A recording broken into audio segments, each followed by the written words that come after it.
ರಾಜ್ಯ ರಾಜಕೀಯದಲ್ಲಿ ಸಾಕಷ್ಟು ವಿದ್ಯಮಾನಗಳು ನಡೀತಿದೆ. ರಾಮನಗರ ವಿಚಾರದಲ್ಲಿ ಕಾಂಗ್ರೆಸ್ನಲ್ಲಿ ಅಸಮಾಧಾನ ಭುಗಿಲೇಳ್ತಾ ಇದೆ. ರಾಮನಗರ ಕ್ಷೇತ್ರ ಜೆಡಿಎಸ್ಗೆ ಬಿಟ್ಟು ಕೊಟ್ಟಿದ್ದಕ್ಕೆ ಈಗ ಅಸಮಾಧಾನ ಭುಗಿಲೇಳ್ತಾ ಇದೆ. ನಿನ್ನೆಯಿಂದ ನಿರಂತರವಾಗಿ ಸಾಕಷ್ಟು ಚರ್ಚೆಗಳಾಗ್ತಿದೆ. ಜೆಡಿಎಸ್ ವಿರುದ್ಧ ಕಾಂಗ್ರೆಸ್ ಬೆಂಬಲಿತ ಅಭ್ಯರ್ಥಿಯನ್ನ ಕಣಕ್ಕೆ ಇಳಿಸಲೇಬೇಕು ಅನ್ನೊಂದು ನಿರ್ಧಾರಕ್ಕೆ ರಾಮನಗರದ ಲೋಕಲ್ ಲೀಡರ್ಗಳು ಬಂದಿದ್ದಾರೆ. ರಾಮನಗರ ವಿಚಾರದಲ್ಲಿ ಕಾಂಗ್ರೆಸ್ಗೆ ಅಸಮಾಧಾನ ಆಗ್ತಿದೆ. ರಾಮನಗರ ಕ್ಷೇತ್ರದಲ್ಲಿ ಜೆಡಿಎಸ್ಗೆ ಪ್ರಾಧಾನ್ಯತೆ ಕೊಟ್ಟಿರೋದು, ಕಾಂಗ್ರೆಸ್ ಅಲ್ಲಿ ನ್ಯೂಟ್ರಲ್ ಆಗಿರೋದು ಅಲ್ಲಿನ ಲೋಕಲ್ ಲೀಡರ್ಗಳಿಗೆ ಈಗ ಇಷ್ಟವಾಗ್ತಾ ಇಲ್ಲ. ಕಾಂಗ್ರೆಸ್ ಕಣಕ್ಕೆ ಇಳಿಯಲೇಬೇಕು ಅಂತ ಈಗ ಹೇಳಲಾಗ್ತಿದೆ. ಉಪಚುನಾವಣೆಯಲ್ಲಿ ಕೈ ಬೆಂಬಲಿತ ಅಭ್ಯರ್ಥಿ ಸ್ಪರ್ಧೆಗೆ ಡಿಕೆ ಸುರೇಶ್ ಅವರು ಸಮ್ಮತಿ ಕೊಟ್ಟಿದ್ದಾರೆ ಅಂತ ಹೇಳಲಾಗ್ತಿದೆ. ನ್ಯೂಸ್ 18ಗೆ ಎಕ್ಸ್ಕ್ಲೂಸಿವ್ ಆದಂತಹ ಮಾಹಿತಿ ಸಿಕ್ಕಿದೆ. ಮುಂಬರುವ ಎಂಪಿ ಎಲೆಕ್ಷನ್ ದೃಷ್ಟಿಯಿಂದ ಸುರೇಶ್ ಅವರು ಈ ಒಂದು ಒಪ್ಪಿಗೆಯನ್ನ ಕೊಟ್ಟಿದ್ದಾರೆ ಅಂತ. ರಾಮನಗರದಲ್ಲಿ ಕಾಂಗ್ರೆಸ್ ಉಳಿಯಲೇಬೇಕು ಅನ್ನೊಂದು ಉದ್ದೇಶದಿಂದ ಈಗ ರಾಮನಗರಕ್ಕೆ ಅಭ್ಯರ್ಥಿಯನ್ನ ಕಣಕ್ಕೆ ಇಳಿಸಬೇಕು ಅನ್ನೋದು ಈಗ ಕಾಂಗ್ರೆಸ್ನ ವಲಯದಲ್ಲಿ ಕೇಳಿ ಬರ್ತಿರುವಂತಹ ಕೂಗು. ಆದ್ರೆ ನಿನ್ನೆಯಷ್ಟೇ ಉಸ್ತುವಾರಿ ಕೆ.ಸಿ. ವೇಣುಗೋಪಾಲ್ ಅವರು ಹೇಳಿದಂತಹ ಪ್ರಕಾರ ರಾಮನಗರ ಮತ್ತು ಮಂಡ್ಯವನ್ನ ಜೆಡಿಎಸ್ಗೆ ಬಿಟ್ಟುಕೊಡಲಾಗಿದೆ. ಉಳಿದಂತಹ ಕ್ಷೇತ್ರಗಳು ಶಿವಮೊಗ್ಗ, ಬಳ್ಳಾರಿ ಮತ್ತು ಜಮಖಂಡಿಯಲ್ಲಿ ಕಾಂಗ್ರೆಸ್ನ ಅಭ್ಯರ್ಥಿ ಕಣಕ್ಕೆ ಇಳಿತಾರೆ. ಜೆಡಿಎಸ್ ನಮಗೆ ಸಪೋರ್ಟ್ ಮಾಡುತ್ತೆ ಅಂತ. ಆದ್ರೆ ಇದನ್ನ ಶತಾಯ ಗತಾಯ ರಾಮನಗರದ ಲೀಡರ್ಗಳು ಇದೀಗ ಅದನ್ನು ಒಪ್ತಾ ಇಲ್ಲ. ಕಾಂಗ್ರೆಸ್ ಒಂದು ವೇಳೆ ಈ ಒಂದು ಕ್ಷೇತ್ರದಲ್ಲಿ ರಾಮನಗರದಲ್ಲಿ ಉಳಿಬೇಕು ಅಂತ ಹೇಳಿದ್ರೆ ಯಾವುದೇ ಕಾರಣಕ್ಕೂ ಜೆಡಿಎಸ್ಗೆ ಬಿಟ್ಕೊಡಬಾರದು. ಜೆಡಿಎಸ್ ಪರವಾಗಿ ಈಗ ಅನಿತಾ ಕುಮಾರಸ್ವಾಮಿ ಅವರು ಬಹುತೇಕ ನಿಲ್ಲೋದು ಪಕ್ಕಾ ಆಗಿದೆ ರಾಮನಗರದಲ್ಲಿ.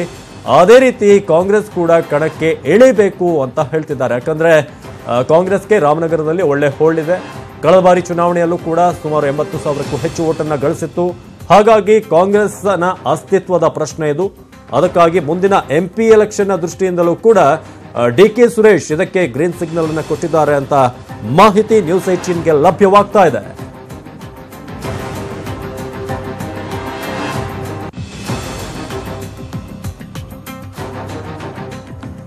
ಇನ್ನು ಇದೇ ವಿಚಾರಕ್ಕೆ ಸಂಬಂಧಪಟ್ಟಂತೆ ಎಂಎಲ್ಸಿ ಸಿಎಂ ಲಿಂಗಪ್ಪ ಅವರು ಕೂಡ ಮಾತನಾಡಿದ್ದಾರೆ. ಏನೇನು ಹೇಳಿದ್ದಾರೆ ಅವರು ಬನ್ನಿ ಕೇಳ್ಕೊಂಬರೋಣ.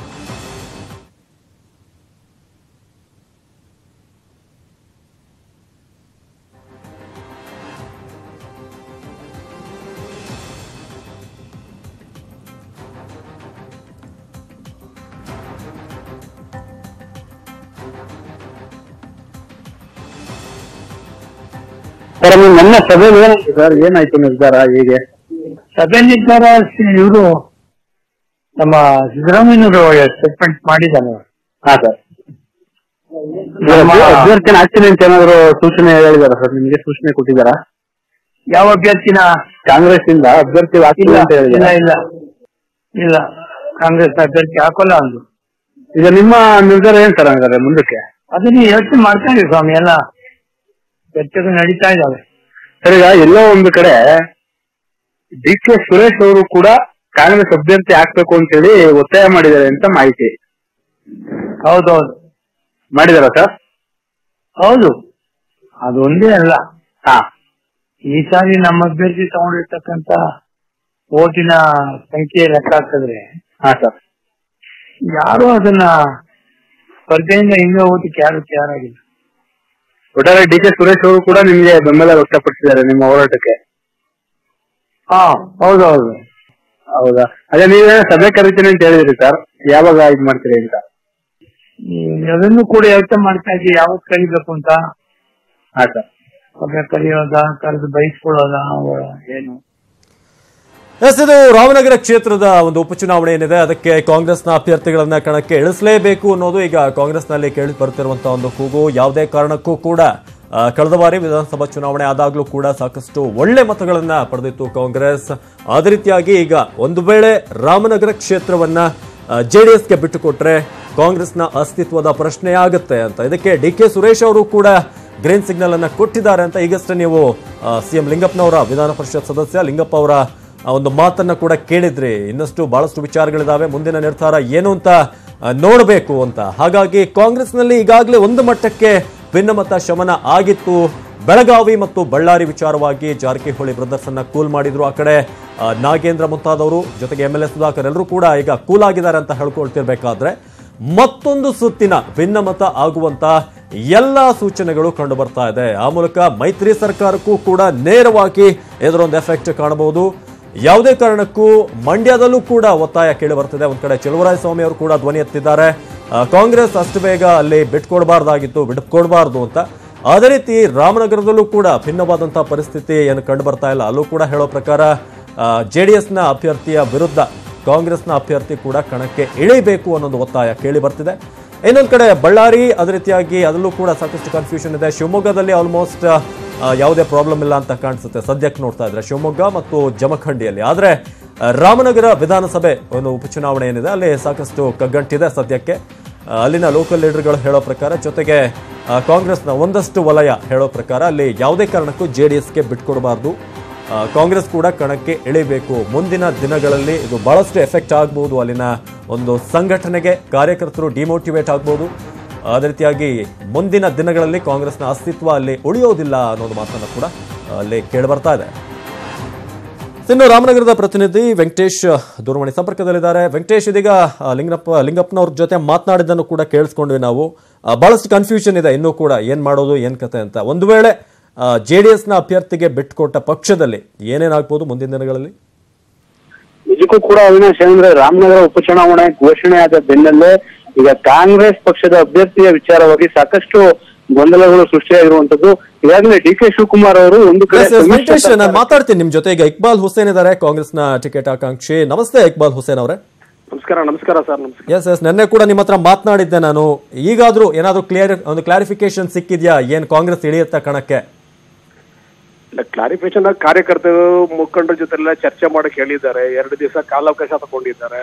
ಓಕೆ, ಅವರು ಒಂದ್ ತೀರ್ಮಾನಕ್ಕೆ ಬರ್ಬೇಕಾಗ್ತದೆ, ನಾವು ಒಂದ್ ತೀರ್ಮಾನಕ್ಕೆ ಬರ್ಬೇಕಾಗ್ತದೆ ಸರ್. ಯಾಕಂತ ಹೇಳಿದ್ರೆ ಪ್ರಾಥಮಿಕ ಹಂತದಲ್ಲಿ ಯಾರು ವೋಟರ್ಸು, ಯಾರು ವರ್ಕರ್ಸು, ಯಾರು ಮುಖಂಡರುಗಳನ್ನ ಇದು ಈಗ ತಾನೇ ಸರ್ ನಾವೆಲ್ಲ ಗುರುತಿಸ್ಬೇಕಾಗಿರೋದು. ಎಲೆಕ್ಷನ್ ಅಲ್ಲಿ ಮಾತ್ರ ನಾವೆಲ್ಲ ಅವ್ರಿಗೆಲ್ಲ ಗುರುತಿಸ್ತೀವಿ ಅವ್ರಿಗೆಲ್ರಿಗೂ. ಓಕೆ, ಮೊದಲನೇ ಆದ್ಯತೆ ಅವ್ರಿಗೆಲ್ಲ ಕೊಟ್ಟು ಅವ್ರು ಯಾವ ರೀತಿ ತೀರ್ಮಾನ ತಗೊಳ್ತಾರೆ ಅದನ್ನ ಈಗಾಗ್ಲೇ ನಾವು ವರಿಷ್ಠಿಗೆಲ್ಲ ಹೇಳಿದ್ವಿ. ಯಾವುದೇ ಕಾರಣಕ್ಕಾಗ್ಲಿ ನಾವು ಸೀಟನ್ನ ಹೊಂದಾಣಿಕೆ ಮಾಡ್ಕೊಳಕ್ ಆಗಲ್ಲ. 70,000 ಮತವನ್ನ ಕೊಟ್ಟಿದ್ದಾರೆ. ದಯವಿಟ್ಟು ನೀವೆಲ್ಲರೂ ಕೂಡ ಕಾಂಗ್ರೆಸ್ ಪಕ್ಷವನ್ನ ನೀವು ಇದ್ ಮಾಡ್ಬೇಡಿ. ಅಲ್ಲ, ಈಗ MLC ಲಿಂಗಪ್ಪನವ್ರು ಕೂಡ ಮಾತನಾಡ್ತಾ ಹೇಳ್ತಿದ್ರು, DK ಸುರೇಶ್ ಅವರು ಕೂಡ ಇದಕ್ಕೆ ಒಪ್ಪಿದ್ದಾರೆ ಅಂತ, ಕಣಕ್ಕೆ ಇಳಿಸ್ಬೇಕು ಅಂತ. ಅವರ ಸಪೋರ್ಟ್ ಕೂಡ ಇದೆಯಾ ಇದಕ್ಕೆ? ಅಲ್ಲಲ್ಲ, ಅವ್ರು ಯಾವತ್ತೂ ಸುರೇಶ್ ಅವ್ರು ಇಲ್ಲ ಅಂತ ಹೇಳಿಲ್ಲ. ಪಕ್ಷದ ಪರವಾಗಿ ಅವ್ರು ಹೋರಾಟ ಮಾಡ್ತಾನೆ ಇದ್ದಾರೆ, ಇವತ್ತು ಹೋರಾಟ ಮಾಡ್ತಾ ಇದ್ದಾರೆ. ವರಿಷ್ಠರು ಸಮ್ಮಿಶ್ರ ಸರ್ಕಾರ ಇದೆ. ಇಂಥ ಒಂದು ಸಂದರ್ಭದಲ್ಲಿ ನಮ್ ನಡವಳಿಕೆ ನಾವು ನೋಡಿ ಮಾಡ್ಬೇಕಾಗ್ತದೆ. ಅದ್ರ ಬಗ್ಗೆ ಸ್ವಲ್ಪ ತೀರ್ಮಾನ ತಗೊಳ್ಳಿ ಅನ್ನೋದನ್ನ ನಮಗ್ ಕಿವಿ ಮಾತು ಹೇಳ್ತಾರೆ. ನಾವು ಅವ್ರಿಗೆ ಸ್ವಾಮಿ ಕಾಂಗ್ರೆಸ್ ಪಕ್ಷ ಬಲಿಷ್ಠವಾಗಿ ಬೆಳೆದಿದೆ, ನಾವು ಯಾವ ರೀತಿ ಮುಂದಕ್ಕೆ ನಾವು ಎದುರಿಸ್ಬೇಕು, ಈಗೇನೋ ತಾತ್ಕಾಲಿಕವಾಗಿ ಏನೋ ಮಾಡ್ಕೊಳ್ತೀವಿ, ಮುಂದೆ ಭವಿಷ್ಯಗಳು ಯಾವ ರೀತಿ ಜನಕ್ಕೆ ನಾವು ಇದನ್ನೆಲ್ಲ ತಾಳ್ಮೆ ಹೇಳೋದಾಗ್ಲಿ, ಯಾವ ರೀತಿ ನಾವು ಜನಕ್ಕೆ ನಾವು ಇದನ್ನ ನಾವು ವೋಟರ್ಸ್ಗೆ ಯಾವ ರೀತಿ ನಮ್ಮ ಮುಖಂಡರುಗಳಿಗೆ ಕಾರ್ಯಕರ್ತರಿಗೆ ಯಾವ ರೀತಿ ನಾವು ರಕ್ಷಣೆ ಕೊಡ್ಬೇಕು, ನಮ್ಗೆ ನೀವೇ ಹೇಳ್ಕೊಡಿ ಅನ್ಬಿಟ್ಟು ಇಷ್ಟೇ ಸರ್ ಡಿಫರೆನ್ಸ್ ಎಲ್ಲ ಇರೋದೆಲ್ಲ ಇನ್ನೇನಿಲ್ಲ. ಓಕೆ, ಹಾಗಾದ್ರೆ ಕಾಂಗ್ರೆಸ್ ಏನಾದ್ರೂ ಅಭ್ಯರ್ಥಿನ ಇಳಿಸೋದಂತಾದ್ರೆ ಇಕ್ಬಾಲ್ ಹುಸೇನ್ ಅವರೇ ನಿಲ್ತಾರೆ ಸರ್. 70,000 ಮತ ಕೊಟ್ಟಿದಾರಲ್ಲ ಸ್ವಾಮಿ, 70,000 ಮತ ಕೊಟ್ಟಿದ್ದಾರೆ. ಈಗಾಗ್ಲೇ ಸಾಕಷ್ಟು ನನಗೆ ಒತ್ತಡಗಳು ಇದೆ. ಎಲ್ಲವೂ ಕೂಡ ನಾನು ವರಿಷ್ಠರಿಗೆಲ್ಲ ಮನವರಿಕೆ ಮಾಡಿದೀನಿ. ನಮ್ಮ ನಾಯಕರಿಗೆ, ಶಿವಕುಮಾರ್ ಅವ್ರಿಗೆ, ಸಿದ್ದರಾಮಯ್ಯ ಅವ್ರಿಗೆ, ದಿನೇಶ್ ಗುಂಡೂರಾವ್ ಅವ್ರಿಗೆ, ಎಲ್ರಿಗೂ ನಮ್ಮ ವೇಣುಗೋಪಾಲ್ ಎಲ್ರಿಗೂ ನಾವು ಮನವರಿಕೆ ಮಾಡಿಕೊಟ್ಟಿದೀವಿ.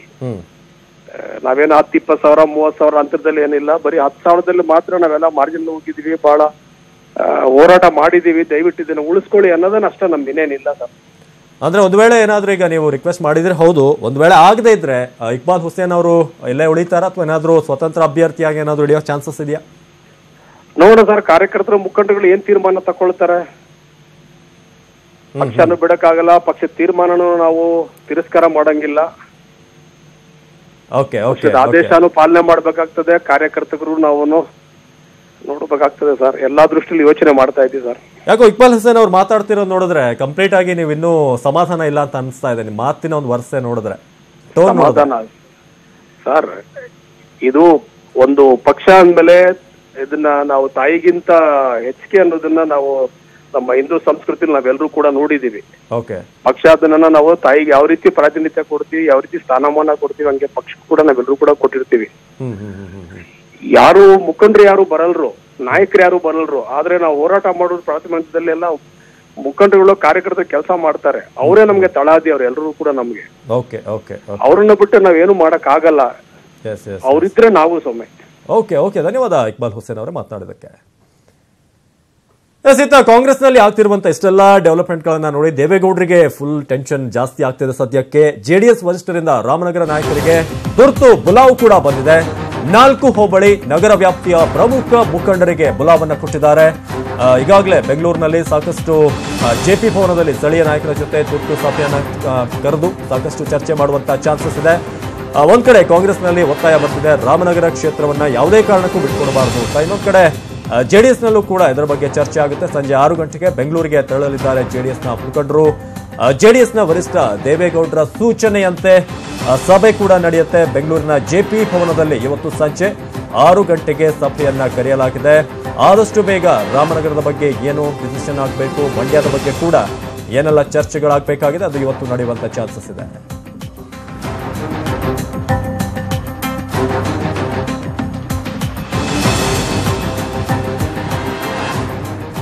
ಈ ಬಗ್ಗೆ ಹೆಚ್ಚಿನ ಡೀಟೇಲ್ಸ್ ಅನ್ನ ಕೊಡ್ತಾರೆ ನಮ್ಮ ಪ್ರತಿನಿಧಿ ಜನಾರ್ದನ್ ಹೆಬ್ಬಾರ್. ಇದೀಗ ಜೆಡಿಎಸ್ ವಲಯದಲ್ಲೂ ಕೂಡ ಒಂದಷ್ಟು ಚರ್ಚೆಗಳಾಗ್ತಿದೆ. ಯಾಕಂದ್ರೆ ಒಂದ್ ಕಡೆ ಕಾಂಗ್ರೆಸ್ನವರು ಒಂದಷ್ಟು ಕಾಂಗ್ರೆಸ್ನ ವಲಯ ಈಗ ರಾಮನಗರವನ್ನು ಬಿಟ್ಕೊಡಬಾರದು ಅಂತ. ಜೆಡಿಎಸ್ ನಲ್ಲಿ ಯಾವ ರೀತಿಯಾಗಿ ಜೆಡಿಎಸ್ನ ಥಿಂಕ್ ಟ್ಯಾಂಕ್ ನಲ್ಲಿ ಏನೇನು ನಡೀತಿದೆ ಈಗ? ಅವಿನಾಶ್, ರಾಮನಗರದ ಟಿಕೆಟ್ ವಿಚಾರವಾಗಿ ಸಾಕಷ್ಟು ಗೊಂದಲ ಉಂಟಾಗಿದೆ. ಮೈತ್ರಿ ಜೊತೆಯಲ್ಲಿ ಗೊಂದಲನೂ ಕೂಡ ಉಂಟಾಗಿದೆ. ಆ ಕಡೆ ಕಾಂಗ್ರೆಸ್ ಕೂಡ ವಿರೋಧ ಮಾಡ್ತಾ ಇದ್ದೇವೆ.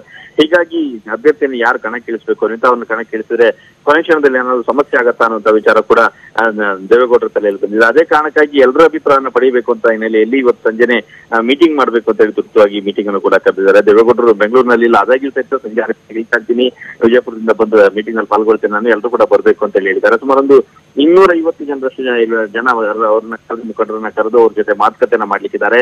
ಅನಿತಾ ಅವ್ರ ಹೆಸರನ್ನ ಫೈನಲ್ ಮಾಡ್ಬೇಕಾ ಅಥವಾ ಬೇರೆ ಯಾರನ್ನ ಸ್ಪರ್ಧೆ ಕಣಕ್ಕಿಳಿಸಿದ್ರೆ ಏನಾಗುತ್ತೆ, ಒಂದು ವೇಳೆ ಈ ಸಂದರ್ಭದಲ್ಲಿ ಅಭ್ಯರ್ಥಿಯನ್ನು ಚೇಂಜ್ ಮಾಡ್ತಾ ಹೋದ್ರೆ ಮತ್ತೇನಾದ್ರು ಸಮಸ್ಯೆ, ಎಲ್ಲ ವಿಚಾರವಾಗಿ ಸ್ಥಳೀಯರ ಅಭಿಪ್ರಾಯವನ್ನು ಪಡೆದುಕೊಳ್ಳೋದಕ್ಕೋಸ್ಕರ ಮೀಟಿಂಗ್ ಅನ್ನ ಕರೆದಿದ್ದಾರೆ. ರಾಜ್ಯಾಧ್ಯಕ್ಷ ವಿಶ್ವನಾಥ್ ಅವರು ಸಹಿತ ಮೀಟಿಂಗ್ ನಲ್ಲಿ ಪಾಲ್ಗೊಳ್ತೀನಿ ಅಂತ ಹೇಳ್ತಿದ್ದಾರೆ. ಸುಮಾರು 200-300 ಜನ ಸೇರಿ ಒಂದು ತೀರ್ಮಾನವನ್ನು ಮಾಡ್ಲಿಕ್ಕಿದ್ದಾರೆ.